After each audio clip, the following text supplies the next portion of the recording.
mērķi aktualizēt latviešu valodas kultūras un publiskā lietojuma jautājumus, 5 latviešu valodas eksperti projekta Valodas policija ietvaros pētīja Latvijas Republikas 11. Saeimas deputātu runas kultūru.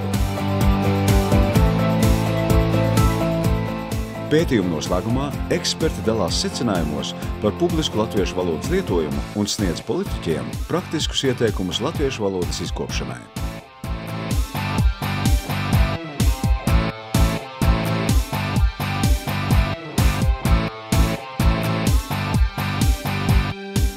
Mūsu projekta Valodas policija ekspertus vieno tādu pārliecību, ka ik viens sabiedrībā atpazīstams cilvēks, kurš publiski pauž savas domas, ilgtermiņā ietekmē latviešu valodu un tās kvalitāti. Un, protams, arī lietojumu sabiedrībā, tostarp tas attiec arī uz jauniešu valodas ieradumiem. Līdz ar to uzskatām, ka populāra cilvēku valodas kultūrai vajadzētu būt izkoptai, pilnveidotai un tādai, lai to kā paraugu varētu izmantot pārējā sabiedrība un varētu pilnveidot savus runas ieradumus. Nodarbodamies ar politiku, cilvēki pārvalda sabiedrību. Un, manuprāt, pārvaldīt sabiedrību var pirmkārt ar sabiedrību runājot.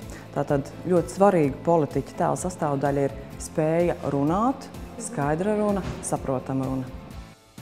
Mēs varam visu dzīvi nostaigāt šortos un teikreklā,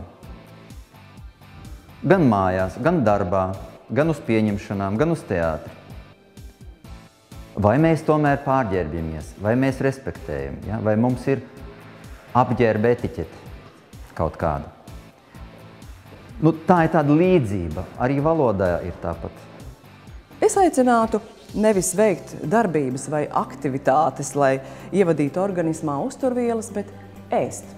Vienkārši ēst.